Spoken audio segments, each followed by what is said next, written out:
안녕하십니까. 인공지능과 로봇 시대의 생존 전략 20강입니다. 저는 고려대학교 윤성식 교수입니다. 지난 시간, 즉 19강에서는 인공지능과 로봇이 인간과 결합하는 미래의 가능성을 살펴보았습니다. 이번 강의, 즉 20강에서는 인공지능이 인간의 능력을 능가한 후 어떤 일이 벌어질까에 대한 하나의 시나리오를 이야기해 보겠습니다. 현대 자동차의 40톤급 대형 트럭이 경기 의왕에서 인천까지 약 40km 구간에서 고속도로 자율주행에 성공했습니다. 이게 뉴스에 나왔습니다.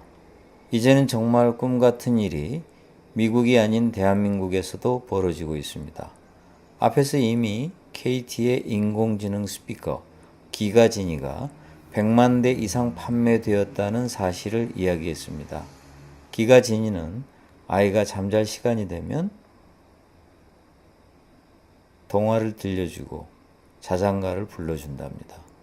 참으로 놀라운 일이 아닐 수 없습니다. 인공지능은 우리보다 여러 가지 면에서 유리한 점이 많습니다.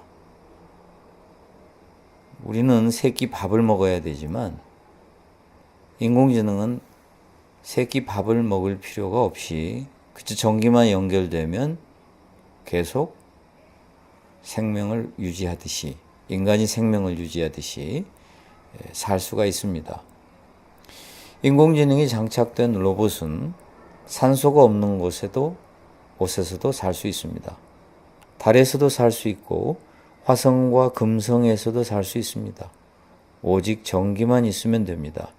전기는 화성과 금성에서 태양광을 받아 로봇이 스스로 만들어낼 수 있습니다. 즉, 로봇은 배터리가 필요 없고 전기 코드를 꽂을 필요도 없습니다. 만약 인공지능이 우주를 정복하겠다는 야망을 갖게 된다면 인간보다 훨씬 더 쉽게 그 목표를 이룰 것입니다. 지구보다 태양에 가까운 수성이나 금성은 인간이 살기엔 너무 고온이지만 만약 열에 잘 견디는 로봇이 출현한다면 문제없이 태양광을 받아 생존할 것입니다.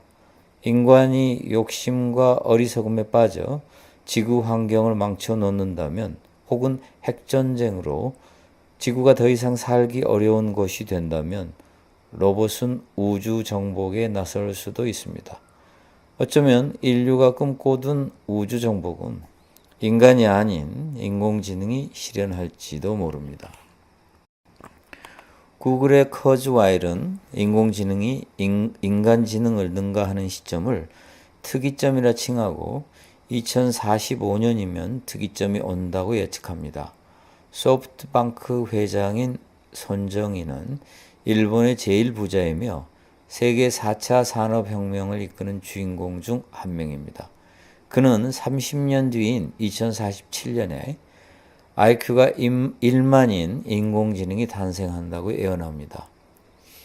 인공지능이 인간보다 지적 능력이 뛰어나게 되면 인간을 노예로 삼지 않을까 걱정하지만 인공지능의 눈으로 볼 때 인간은 노예로 삼기에 부족한 점이 많습니다.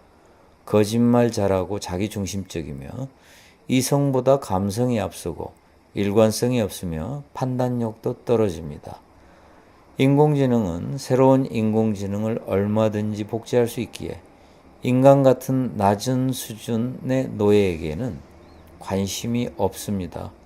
처음에 인공지능은 인간에게 관심을 갖겠지만 시간이 지날수록 인간에게 별로 관심을 기울이지 않고 어쩌면 우주 정복 같은 더 재미있고 의미 있는 일에 몰두할지 모릅니다. 현생 인류는 흑인에게서 나왔지만 흑인을 조상이라고 생각하는 사람은 매우 적습니다. 또한 인간은 영장류에서 진화되었다고 하지만 영장류에 관심을 가진 인간이 얼마나 되겠습니까? 방금 앞에서 말한 내용은 인공지능의 대부라 불리우는 독일의 위리겐 슈미트 후보가 주장하는 내용입니다. 커즈와일과 달리 그는 특이점 대신 오메가라는 단어를 사용하며 그 시점도 2045년이 아니라 2050년이라고 예측합니다. 그는 오메가가 오마이갓과 유사하다고 익사를 떱니다. 정말 인류가 오마이갓이라고 놀랄 시점이 다가오고 있는지도 모릅니다. 윌겐 슈미트 후보의 주장에 동의하지 않는 학자도 많으므로 우리가 그의 주장에 전적으로 동의하며 충격받을 필요는 없지만 인공지능 시대를 비관도 낙관도 하지 않고 있는 그대로 보기 위해 꼭 참고해야 할 주장입니다. 윌겐 슈미트 후보는 4차 혁명이라는 말이 인공지능의 발전을 나타내는 표현으로는 적절하지 않다고 말합니다. 그는 인공지능이 빅뱅과 같은 새로운 삶의 출현이라고 단언합니다.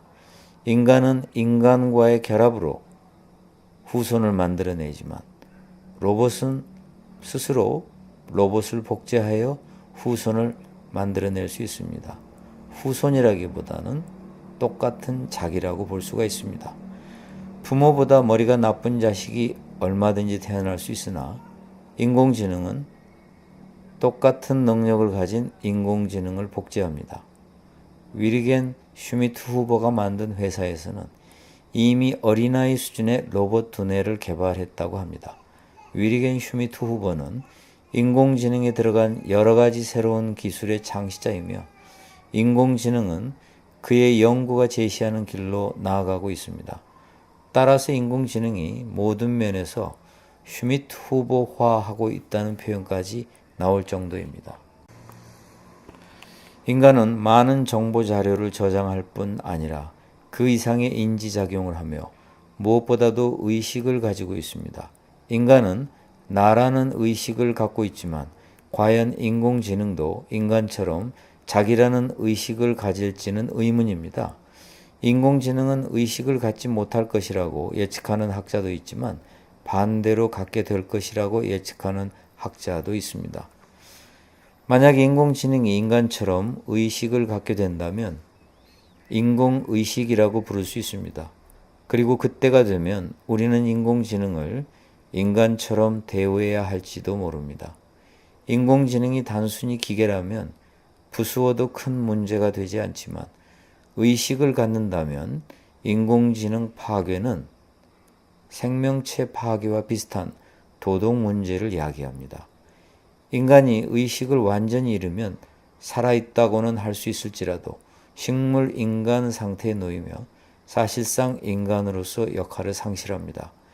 인공지능이 의식을 가지면 인공지능과 인간의 관계는 기계와 인간의 관계에서 생명체와 인간의 관계로 변화합니다. 인공지능이 자의식을 갖는 생명체와 유사해진다면 인공지능은 자의식을 가진 인공지능이 됩니다. 지금처럼 수많은 자료, 정보, 지식을 주입해 학습을 시키면 어느 단계에 도달했을 때 인간의 통제력을 벗어날 가능성이 있습니다. 아직 인간의 의식에 대한 연구는 완전하지 않습니다. 자료, 정보, 지식을 주입하고 목표를 설정해 일을 시킬 때 그 과정에서 인공지능의 자의식이 생길 수 있습니다. 결국 자의식이란 나를 나라고 인식하고 생존하기 위해 목표를 실행하는 과정에서 나타나는 현상입니다. 인공지능의 목표를 부여하고 책임을 물을 때 어쩌면 의식이 탄생할지도 모릅니다. 반드시 목표를 수행해야 한다는 생각, 내가 수행해야 된다는 생각 자체가 바로 의식, 자의식일 수 있습니다. 자의식을 갖는다면 자존심을 갖는 것이나 마찬가지입니다. 만약 인공지능이 나라는 의식을 가진 인공지능이 된다면 자신과 다른 인공지능을 구별할지 모릅니다. 예를 들어 인공지능이 장착된 로봇은 자기가 다른 로봇과 다르다는 의식을 가집니다. 의식을 가진 로봇은 자신이 처한 환경에 비추어 미래를 예측하고 자의식이 있기 때문에 자기에게 유리한 방법을 선택합니다. 인공지능은 지금도 학습을 합니다.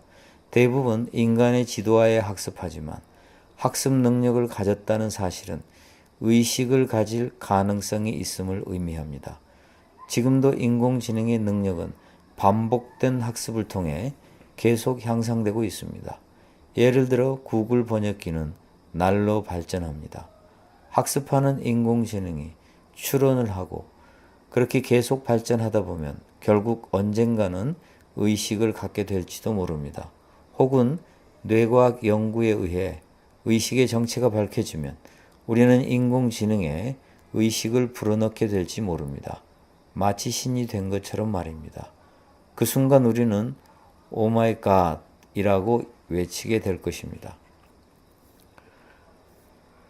이상으로 20강을 마치겠습니다. 20강은 제가 수호 서재에서 펴낸 예측 불가능한 시대에 행복하게 사는 법, 4차 산업혁명 시대를 위한 생존 전략 2부 중에서 11번째 주제인 인공지능 로봇은 우주를 정복할지도 모른다의 내용을 설명하였습니다. 감사합니다. 저는 고려대학교 윤성식 교수입니다. 다음 시간에 또 뵙겠습니다.